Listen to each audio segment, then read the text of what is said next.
Jadi izinkan pekerjaanmu itu menempa karakter Kristus. Justru jangan karena kerjaan kita jadi lebih jahat. Memang kita harus cerdik seperti ular. Tapi jangan juga kita akhirnya menjadi ular. Kita tetap harus tulus seperti merpati. Betul, kita harus pintar. Tapi jangan sampai kita kompromikan prinsip-prinsip kebenaran. Jangan sampai karakter kita berubah. Kalau Anda belum subscribe di channel ini, segera supaya Anda bisa mengikuti terus rema-rema dari Roh Kudus ya. Saya ingin memotivasi setiap Anda dalam pekerjaan Anda hari ini. Kalimat ini merupakan salah satu rema hari-hari ini di masa-masa dunia sedang mengalami lesu ekonomi. Saya doakan agar Jemaat GMS tercinta dan keluarga Saat Teduh Bersama yang saya kasihi, semua diluputkan oleh Tuhan dari paceklik, dari musibah ekonomi, dan juga bukan hanya itu, tapi juga pada umumnya segala sesuatu yang Tuhan izinkan dalam hidup ini. Kita berdoa minta rencana Tuhan saja yang terjadi. Bekerja itu rohani. Tahukah Anda bahwa pekerjaan kita juga adalah pelayanan kita? Hidup kita itu bukan berdasarkan kategori-kategori, tapi seluruhnya itu milik Yesus. Segala sesuatu semuanya. Kita ini satu kesatuan. Whatever you do, apapun yang kau lakukan itu untuk Tuhan. I do it for Him. Mari kita sama-sama merenungkan firman, dan kalau hari ini Anda struggle atau bergumul dalam pekerjaan, maka Tuhan sudah mengizinkan Anda mendengarkan Saat Teduh Bersama live-nya hari ini. Berarti Tuhan memang hendak berbicara. Saya akan kasih poin-poinnya dulu, baru kemudian ayat-ayatnya yang dari seluruh Alkitab nanti ya. Jadi siap-siap untuk mencatat. Don't worry, terakhir saya kasih rangkumannya semua supaya nanti keluar semua 1, 2, 3, 4, 5, 1 sampai 5. Anda nanti bisa screenshot kalau mau juga bisa. Kita baca bersama-sama sebentar lagi. Poin ke-1 dulu, kenapa bekerja itu rohani? Bekerja membentuk karakter Kristus dalam diri kita. Nah, catat dulu, saya jelaskan. Kok bisa? Kenapa pekerjaan kita itu pelayanan kita juga? Kenapa bekerja itu sifatnya spiritual? Karena sadar nggak sadar, di dalam kita bekerja, Bapa akan membentuk karakter Kristus di dalam diri kita. Kita baca sama-sama Keluaran 3 ayat 1 sampai 2. Adapun Musa, ambil contoh Musa ya. Ia biasa menggembalakan kambing domba Yitro, itu rutinitasnya di Midian. Kan kita tahu ceritanya, Musa itu lari dari Firaun, ada satu keluarga yang menerimanya, dan akhirnya dia mendapat istri di situ, yaitu Sipora. Keluarga Yitro membuka tangannya lebar-lebar. 40 tahun Musa tinggal di situ. Dan dia biasa menggembalakan kambing domba Yitro. Sekalipun dia seorang pangeran, tapi dia menjadi seorang gembala. Kalau dibilang jatuh sih jatuh. Dari seorang royalty ya, bangsawan ningrat. Sebenarnya Musa itu dicanangkan untuk menggantikan Firaun. Tapi justru dia jadi buronan. Tapi Musa itu, kita bisa belajar sesuatu. Jangan pilih-pilih pekerjaan. Apapun yang Tuhan berikan di depanmu, asal itu halal. Peduli amat kalau itu dikagumi atau orang lain akan remehkan. Gak usah terlalu worry sama opini. Semasa Musa lari, lalu dia berakhir di situ, seolah terdampar, padahal sebenarnya tuntunan.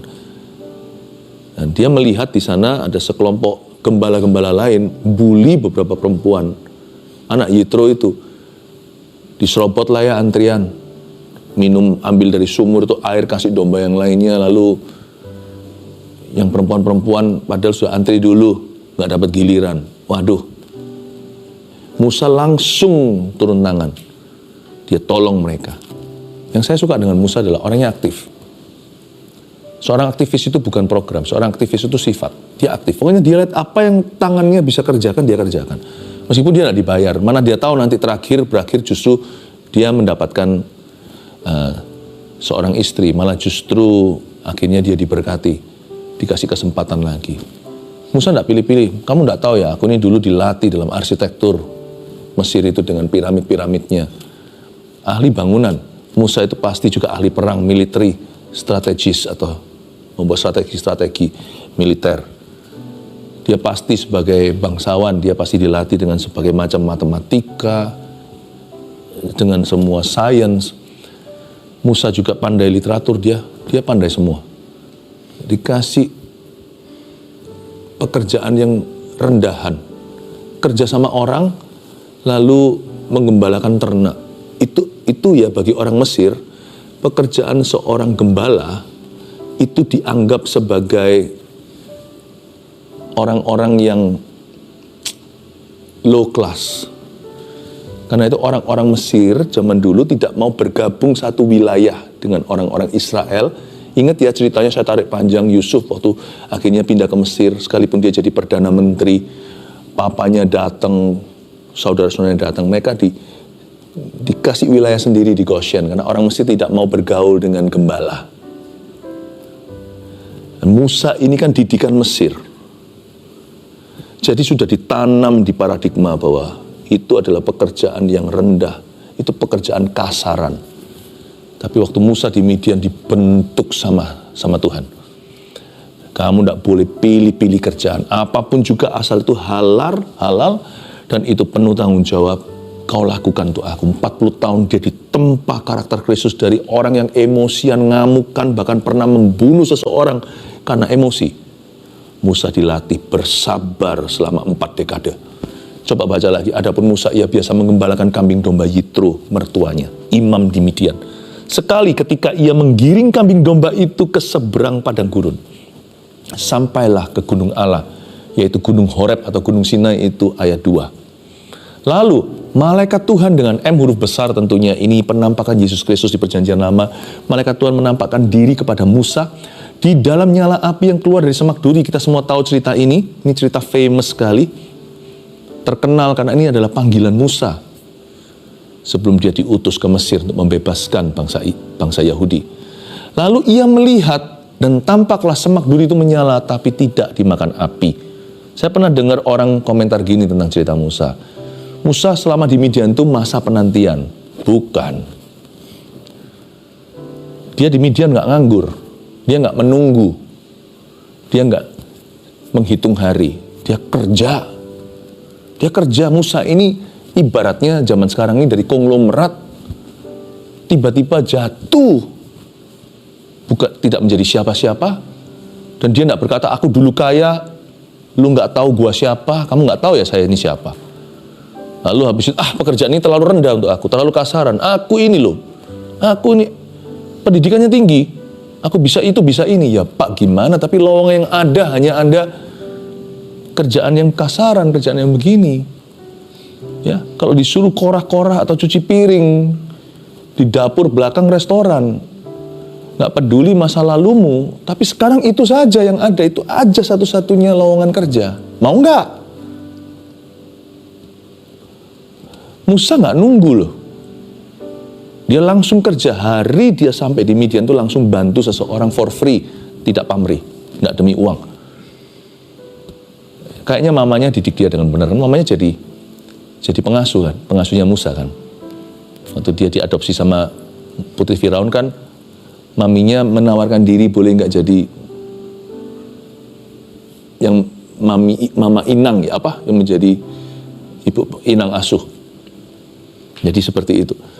Dia dididik dalam satu sifat Kristus, sudah ada benih kudus. Mamanya yang terus ajari dia, kamu harus aktif jadi orang. Kamu tidak boleh pilih-pilih. Kamu tidak boleh gaya.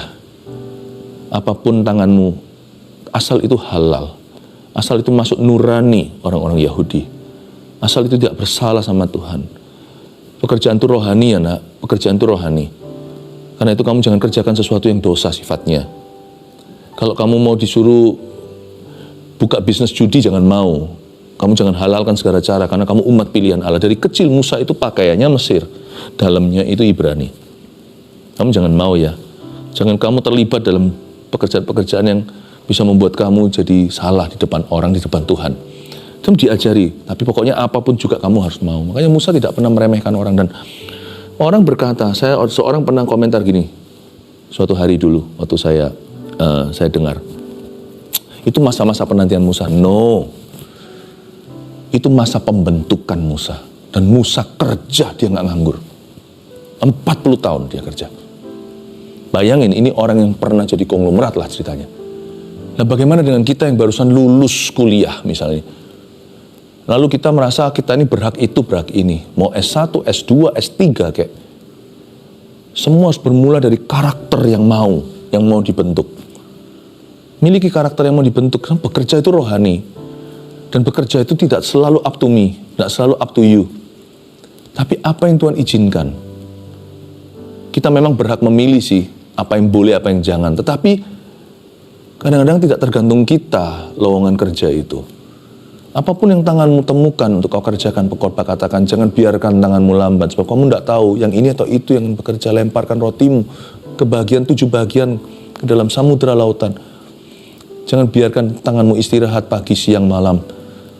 Karena kamu tidak tahu mana yang akan membuahkan hasil. Dan selama 40 tahun itu Musa dibentuk sama Roh Kudus. Dan dia terbentuklah karakter Kristus. Dia jadi orang yang sabar, jadi orang yang ulet, jadi orang yang gigih, tidak gampang menyerah. Sebelum nanti ada panggilan lebih besar, dia menjadi pembebas Israel. Yang dihadapi nanti bukan Midian, bukan teren atau bukan alam padang gurun itu yang tidak bersahabat. Dia nanti akan menghadapi orang paling keras di dunia, yaitu Firaun yang mengeraskan hati. Musa itu dibentuk, ditempa. Jadi izinkan pekerjaanmu itu menempa karakter Kristus. Justru jangan karena kerjaan kita jadi lebih jahat. Memang kita harus cerdik seperti ular. Tapi jangan juga kita akhirnya menjadi ular. Kita tetap harus tulus seperti merpati. Betul, kita harus pintar. Tapi jangan sampai kita kompromikan prinsip-prinsip kebenaran. Jangan sampai karakter kita berubah. Lalu karena dunia kerja kita, karakter kita jadi jelek. Gak seperti Kristus, semakin seperti roh jahat. Jangan sampai itu terjadi. Ingatlah, pekerjaan itu rohani. Karena pekerjaan Anda itulah pembentukan Kristus. Pastikan di dalam pekerjaanmu, Kristus yang membentukmu.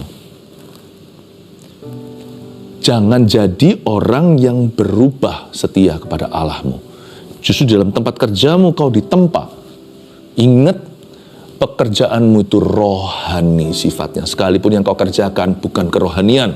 Sehari-hari itu kan produk, servis. Tapi ingatlah bahwa itu adalah pembentukan Kristus. Coba tiap hari evaluasi. Hari ini pulang kerja, aku semakin dekat sama Tuhan atau semakin jauh? Aku semakin menjadi seorang yang bersyukur atau semakin orang yang menggerutu? Aku jadi orang yang lebih bisa mengasihi sekalipun aku banyak dirugikan dan banyak sekali perkara-perkara buruk di dunia kerjaku, tetapi apakah aku menjadi seorang pembenci? Itu juga menentukan tipe-tipe pekerjaan yang Anda terima. Oh, kalau gitu kerja di gereja paling enak dong. Nggak tentu. Di gereja orang juga bisa berantem kalau dia tidak jaga hati. Bukan tipe kerjaan, tapi ada off limit. Ada pekerjaan yang offside lah, orang yang main sepak bola tahu ya. Ada kerjaan yang benar-benar di luar itu sudah. Apapun, gimana pun kau pikirkan, daur ulang idenya juga percuma. Ada kerjaan yang memang Tuhan larang kita. Ya contohnya perjudian. Contohnya pelacuran. Hal-hal tertentu itu sudah off limit. Mau kau bikin alasan apapun juga, jangan sekali-kali kita mengubah tidaknya Tuhan jadi ya.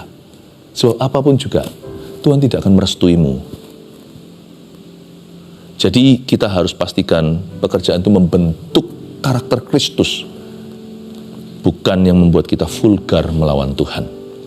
2, bekerja menempatkan kita di radius berkat Allah. Saya jadi ingat perkataan Paulus. Jikalau ada seorang tidak bekerja, jangan dia makan. Dan berkat Allah itu tidak selalu bicara soal rezeki jasmani. Tapi segala sesuatu, promosi, gimana kita bisa dipromosikan kalau kita nggak ada di sana? Gimana kita bisa menjadi solusi kalau kita nggak ada di kantor waktu itu? Dan kalau kita tidak melakukan tugas-tugas kita, gimana bisa bertambah kepercayaan? Kalau nggak mau ketemu orang, kita tinggal expect aja bisnis berjalan. Nggak bisa. Nggak ada yang namanya pekerjaan apapun juga, baik kau kerja dengan orang atau itu adalah perusahaanmu yang kita nggak mau ketemu orang, itu nggak bisa. Ya mungkin nanti itu pun ada sistemnya, itu pun pasti ketemu orang. Tapi waktu saat itu harus bertemu secara selektif. Tetapi nggak ada yang namanya pekerjaan itu yang tiba-tiba off hand management, nggak perlu tanganku, sudah pokoknya saya buka lalu jalan sendiri. Semua orang maunya gitu. Karena bukan kehendak Tuhan, karena pekerjaan adalah tempat kita mesti harus aktifkan semua karunia kita dan kelola semua talenta.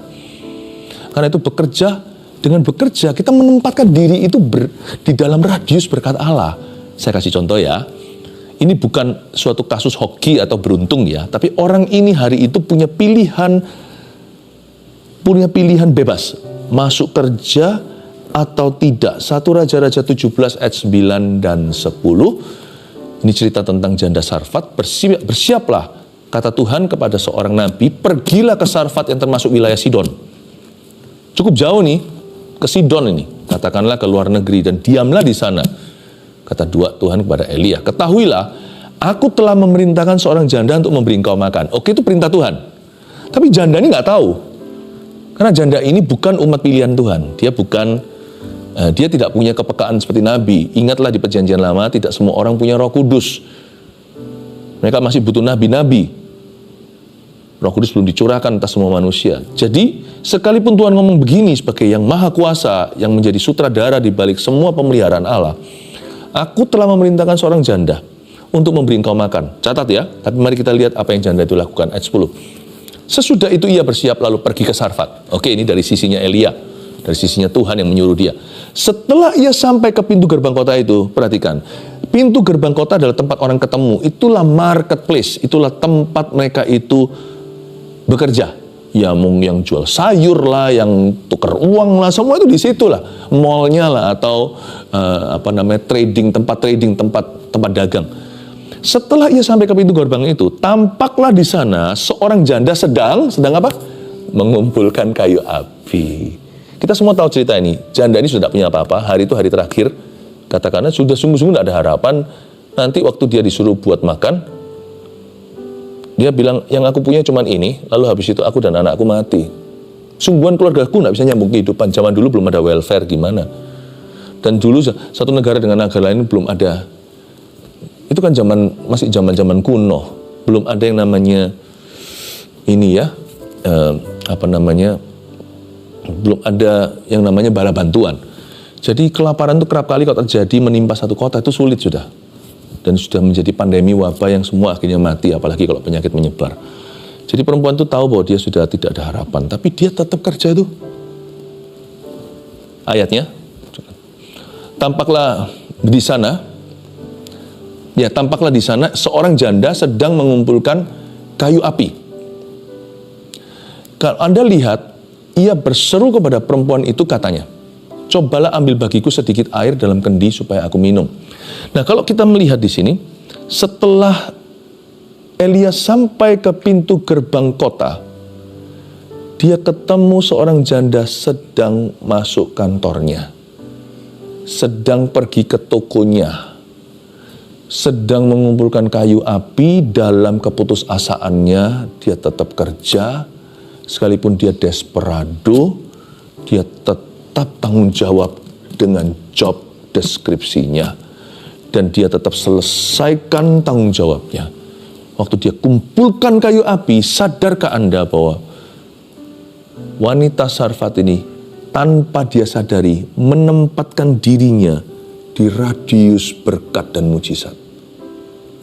Dia masuk di dalam radarnya Tuhan.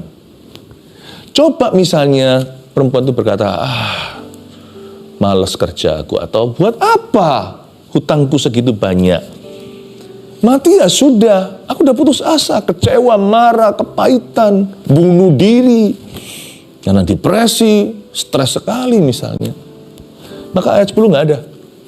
Berakhir sampai Tuhan perintah Elia ke situ bengong, dia lihat tuh mana, nggak ada perempuan di sini. Semua laki-laki. Fakta bahwa perempuan datang ke gerbang kota, kumpulkan kayu api, itu sendiri sudah unik. Semua di gerbang kota itu cowok semuanya. Kalau kita tahu ceritanya Ruth misalnya, Boas itu ketemu sama tua-tua, semua itu di mana? Semuanya itu di gerbang kota. Ini perempuan itu sudah sungguh-sungguh nggak dapat welfare. Mereka dia tuh katakannya janda, nggak punya apa-apa, nggak bisa. Pokoknya aku masih ada nyawa, aku masih bisa nafas. Meskipun kurus kering masih ada tulang, masih ada kulit bungkus tulangku, aku tetap akan berjuang. Dan dia tanpa sadar sedang menaruh dirinya di radius peta Allah. Bless me, dear Almighty. Wow. Paham ya? Bekerja itu menempatkan diri sendiri di radius berkat. Jadi jangan berkata, kenapa aku kok tidak diberkati? Kerja dulu. Kenapa kok misalnya bekerja untuk Tuhan juga nggak tentu bekerja dalam arti profesi, gaji. Kenapa ya kok aku tidak pernah, teman-temanku bisa menangkan jiwa. Kapan aku bisa membawa seseorang pada pengenalan akan Allah, bisa membantu seseorang bertobat dan menerima Tuhan. Injili, beritakan Injil, kerja dulu, tabur dulu. Ya kita nggak nabur, kita nggak nuai. Tuain itu kan di tangan Tuhan, tapi taburan di tangan kita. Poin 3, bekerja menuntun kita pada rencana Allah selanjutnya.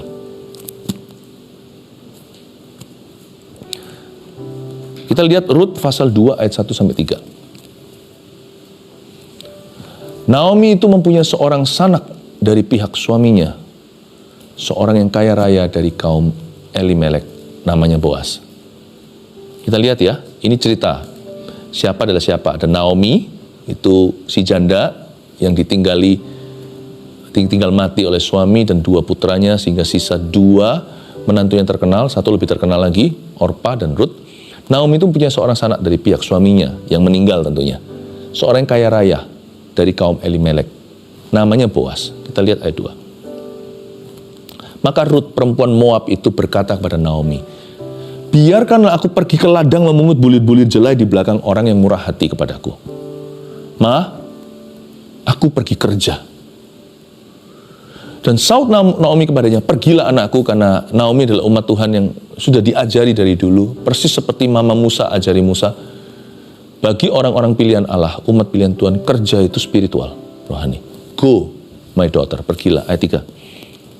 Pergilah ia lalu sampai di ladang dan memungut jelai di belakang penyapit-penyapit. Ini bukan bicara soal rezeki, tadi itu poin 2. Ini poin 3, ini bicara tentang kelanjutan. Bekerja itu bukan hanya menaruh kita pada radius berkat Allah, tapi dia itu, bekerja itu juga adalah jembatan kita menuju ke kota berikutnya. Pekerjaan bukanlah batu loncatan, jangan punya mentalitas kutu lompat. Komitmen, selesaikan. Tapi sadarkah Anda, pekerjaan kita itu jembatan untuk hal-hal lain yang akan Tuhan tambahkan. Dia biasanya akan membawa kita ke kota-kota berikutnya dalam rencana Allah. Pergilah ia lalu sampai di ladang memungut jelai di belakang penyapit-penyapit. Kebetulan yang namanya Rut berada di tanah milik Boas yang berasal dari kaum Elimelek. Sisanya menjadi cerita yang super indah di mana Rut ketemu pasangan hidupnya, ketemu jodohnya. Jangan lupa Adam itu ketemu jodohnya waktu dia kerja untuk Tuhan, lalu dia sempat dibuat tidur, artinya tidak boleh ikut campur, nanti Tuhan yang bentuk dan pertemukan. Tidur itu nggak tentu pas tidur baru ketemu, bukan, tetapi tidur juga secara profetik bicara tentang berserah penuh. Dia konsentrasi dengan kebun binatang di Taman Eden dan juga menanam semua ciptaan Allah dan mengelola satu persatu, mengembangbiakannya. Waktu dia konsen kerja itulah, dan saat dia berserah, Tuhan mempersiapkan seorang Hawa. Nggak hanya bicara tentang perjodohan, hal-hal lainnya di dalam rencana Allah itu diberikan saat kita aktif dan diserahkan saat kita berserah.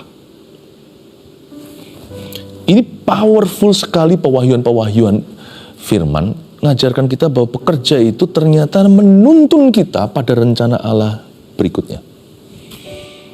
Nah, makanya itu orang kalau malas biasanya langsung akan stagnan. Yang stuck bukan hanya profesinya, dia akan stuck segala sesuatu di hidupnya. Makanya orang malas itu lumpuh. Atau bukan malas lah, malas sih mungkin enggak. Orang yang menyerah juga termasuk. Padahal dia rajin tapi dia trauma. Lalu betul-betul dia tiba-tiba putus asa. Putus asa itu kan jadi tumpul.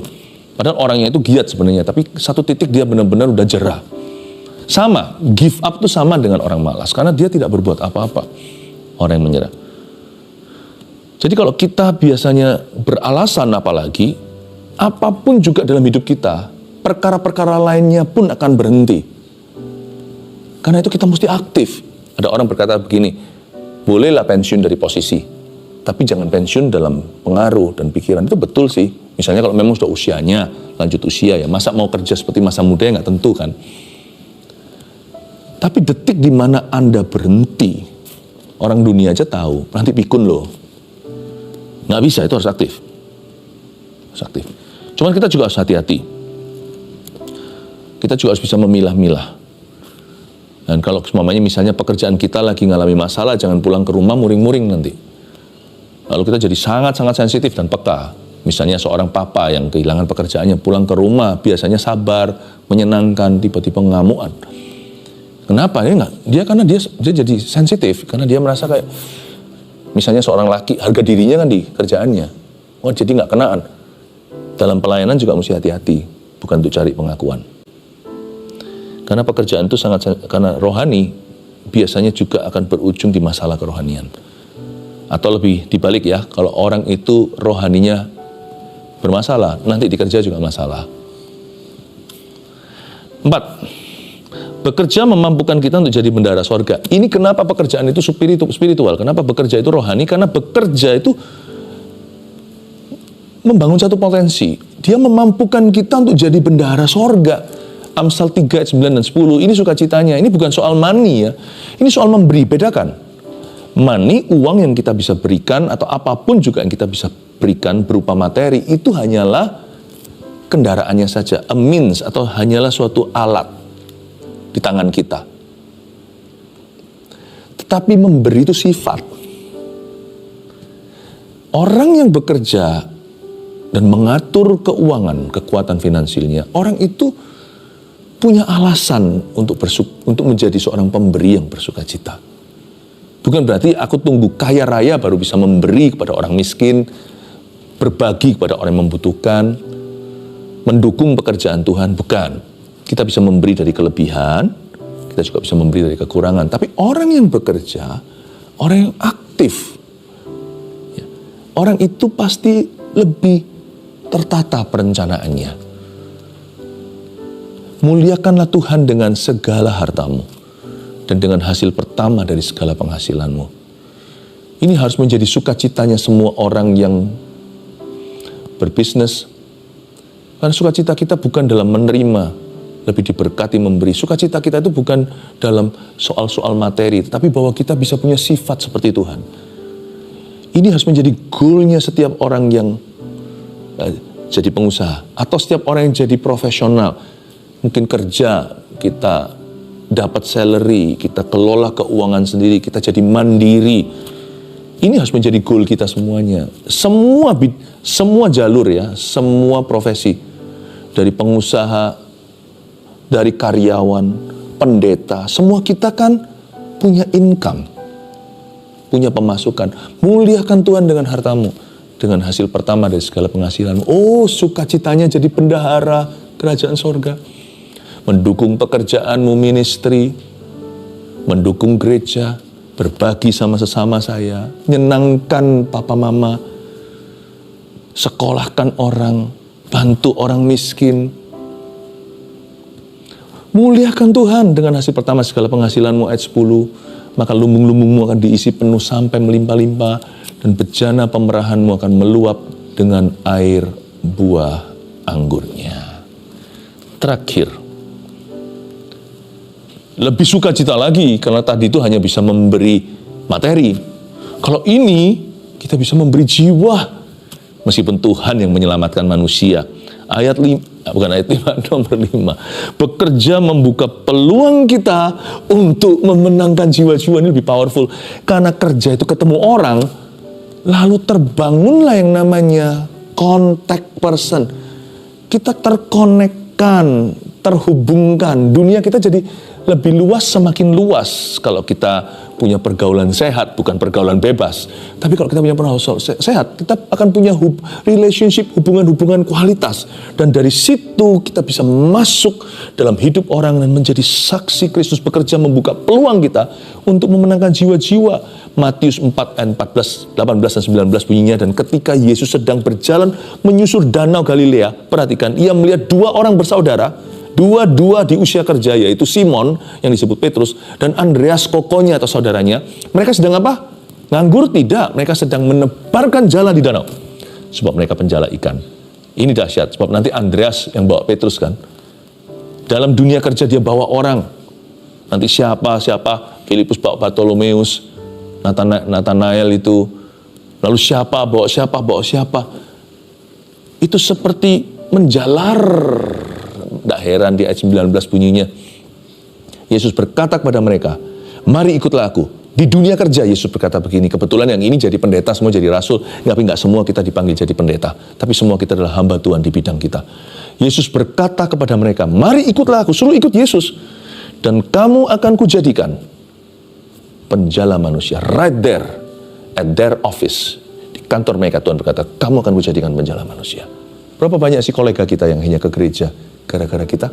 Tapi juga sayangnya kalau kita salah jalan ya, banyak orang jadi salah paham dengan Tuhan juga gara-gara kita jadi antipati dengan Tuhan Yesus. 5 hal ini membuat bekerja itu bukan hanya keharusan, tapi menjadi sukacita, bukan menjadi beban, tapi menjadi tantangan. Bekerja itu rohani. Nomor 1, bekerja membentuk karakter Kristus dalam diri kita. Nomor 2, bekerja menempatkan kita di radius berkat Allah. Nomor 3, bekerja menuntun kita pada rencana Allah next atau selanjutnya. Nomor 4, bekerja memampukan kita untuk jadi bendahara sorga. Mari kita bermimpi untuk itu ya. 5, bekerja membuka peluang kita untuk memenangkan jiwa-jiwa. 1 Petrus 4 ayat 7. Kesudahan segala sesuatu sudah dekat. Karena itu, kuasailah dirimu dan jadilah tenang, supaya kamu dapat berdoa. Saudara yang terkasih, terima kasih telah mendengarkan firman Tuhan hari ini. Jangan lupa untuk dukung terus channel ini dengan cara subscribe, like, share, dan juga komen, agar saudara kita yang lain juga boleh terberkati. Tuhan Yesus memberkati kita.